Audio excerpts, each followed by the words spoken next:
Muito bom dia. Vossa Excelência terá 15 minutos, senhor embaixador. Obrigado, presidente. Eu também me sinto muito honrado pela indicação da presidente para essa nova missão. Eu queria também manifestar meu agradecimento sincero aos senhores ministros de Estado, o Luiz Alberto Figueiredo, que me fez a designação, e do Mauro Vieira, que manteve a designação. Também queria agradecer ao senhor, presidente, e por seu intermédio a todos os senadores pela oportunidade que me dão de estar aqui me apresentando e falando sobre essa designação. Também queria agradecer ao embaixador Pedro Borio e a toda a sua equipe da Assessoria de Relações Federativas e Parlamentares pelo apoio que tem dado a todos nós embaixadores que estamos aqui chamados para serem sabatinados. A missão é Austrália e 5 cumulatividades, então justamente para não estourar o tempo, eu vou ser bastante breve, uma vez que as informações principais já constam do resumo que acompanhou a mensagem, mas eu vou apenas, sobre as cumulatividades, falar brevemente, enumerá-las. São a República de Vanuatu, a República de Nauru e a República das Ilhas Fiji. Fiji, inclusive, já tem embaixada em Brasília, e as monarquias parlamentaristas de Papua Nova Guiné e das Ilhas Salomão. São países relativamente pequenos, mas são todos membros votantes das Nações Unidas, e os votos desses países foram instrumentais para a eleição, por exemplo, do Dr. Francisco Graziani para a FAO. Sobre a Austrália, vou me estender um pouco mais, justamente para ser um pouco também coerente com o tamanho e extensão do país. É o 6º maior país do mundo, são 7.692 km². A população é muito pequena, 22 milhões, 22,7 milhões de habitantes, mas 99% da alfabetização. A renda per capita é superior a $40.000, portanto, é mais que o dobro da média da União Europeia. O desemprego é extremamente baixo, 6,3%, e a Austrália também ocupa o 2º lugar no ranking mundial do PNUD. É uma economia robusta, que atravessa um longo período de crescimento. O PIB australiano se situa em $1,5 trilhão, mais ou menos. Cresceu 2,4% em 2013 e 3,1% em 2014.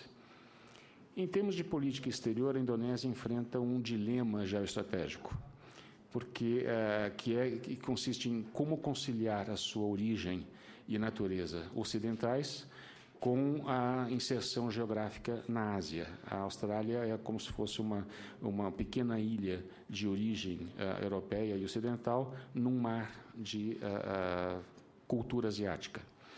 É praticamente isolado, só não é totalmente isolado porque tem vizinha a Nova Zelândia. E, portanto, enfim, tem como prioridades a sua defesa e segurança nacionais, que tenta perseguir através da consolidação da aliança com os Estados Unidos e com uma política gradual de aproximação e fortalecimento econômico e militar com a região da Ásia-Pacífico. As 3 principais preocupações da Austrália na região são o fortalecimento de uma política econômica com o Japão, a abertura e o crescimento da economia chinesa, e o relacionamento bilateral com a Indonésia, que é, enfim, o vizinho grande, enfim, não tão grande em território, mas são 17 mil ilhas e 240 milhões de habitantes. A Nova Zelândia é um aliado natural, que tem a mesma tradição anglo-saxã, que é comum aos 2 países, e tem contribuído muito, realmente, em termos de recursos e cooperação na área militar e assistência técnica no Timor-Leste, e nas Ilhas Salomão, por exemplo. Há um elevado nível de concertação política entre os 2 países, encontros muito regulares de autoridades, e uma ação coordenada nos principais fóruns multilaterais. A Austrália, tradicionalmente, tem se concentrado na sua região, mas, sobretudo em virtude de acontecimentos recentes, a crise no Oriente Médio, Ucrânia, a crise econômica europeia, ela tem, então, se virado também para temas da agenda global. As relações com o Brasil são tradicionalmente boas.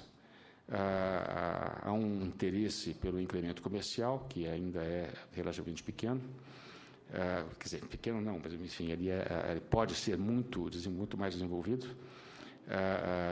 Os investimentos têm crescido, sobretudo parte da Indonésia, aqui no Brasil. O intercâmbio educacional tem ganhado uma importância relevante.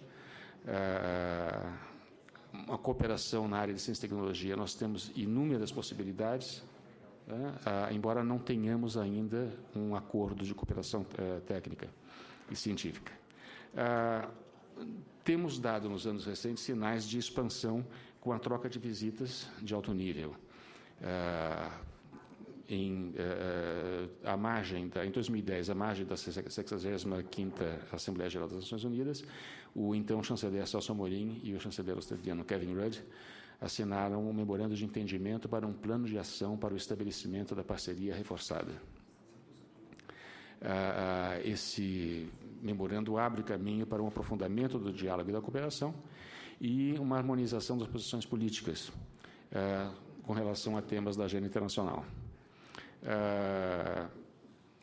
A primeira visita de uma autoridade, de um dignatário australiano ao Brasil, ocorreu em 2012, com a visita da então primeira-ministra Julia Gillard, e nessa ocasião se estabeleceu uma parceria estratégica entre os dois países, e a presidente Dilma Rousseff foi a primeira chefe de Estado brasileira a visitar a Austrália em 2014, por ocasião da reunião do G20. Dessa visita da presidente Dilma, foi assinado um acordo de cooperação em matéria penal. Comércio Brasil-Austrália se situa em torno de 2,7 bilhões de dólares e é historicamente deficitário para o Brasil. A Austrália exporta para nós cerca de 1,9 bilhão e nós exportamos para a Austrália cerca de 800 milhões de dólares. Eu gostaria agora, com a sua autorização, de me dedicar a prioridades que eu teria caso venha a ser aprovado por Vossas Excelências. E são os pontos que exigiriam realmente minha maior atenção uma vez iniciado minhas funções em Canberra, e repito, uma vez autorizado por Vossas Excelências. Nós temos que implementar avanços da parceria estratégica. O importante é fomentar a realização da Comissão Mista Brasil-Austrália, uma concertação política quanto aos grandes temas da agenda internacional, os resultados do último G20, no Conselho de Segurança, questões de meio ambiente e protocolo de Quioto. Segurança regional, que interessa aos dois países, e negociações agrícolas, retomada das negociações da rodada de Doha e a OMC. Incentivar a assinatura de um acordo de cooperação técnica. Nós chegamos a submeter uma minuta em 2007, mas ainda não foi assinado. E, sobretudo, porque é importante esse acordo, sobretudo porque nós temos identificado um enorme potencial de cooperação nessas áreas. Há várias áreas que interessam a Austrália, nas quais nós somos fortes, energias alternativas, por exemplo, e há também, por parte do Brasil, interesse em tecnologias alcançadas pela Austrália. Então, esse acordo é essencial. Um acordo de cooperação educacional e expansão do intercâmbio acadêmico, isso tem se tornado uma fonte de renda grande para a Austrália. Eles têm recebido muitos brasileiros, há cerca de 2.500 estudantes brasileiros dentro do programa Ciências Sem Fronteiras. Agora, é praticamente impossível de calcular o número de brasileiros que vão à Austrália estudar inglês, né? Então, um acordo de cooperação educacional é também importante. A realização de uma missão comercial que possa aprofundar os vínculos comerciais e a análise das alternativas para a melhoria das exportações brasileiras. Nós estamos com esse histórico deficitário que pode ser corrigido. E, finalmente, eu queria externar um sonho que seria a realização de uma missão parlamentar para a Austrália.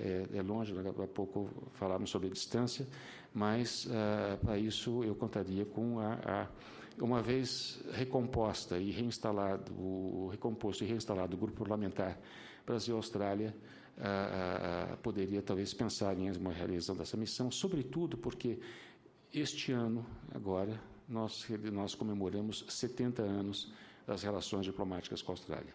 E no próximo ano, em 2016, nós completamos 60 anos das instalações das embaixadas respectivas no Rio de Janeiro, então, e em Canberra, Brasil.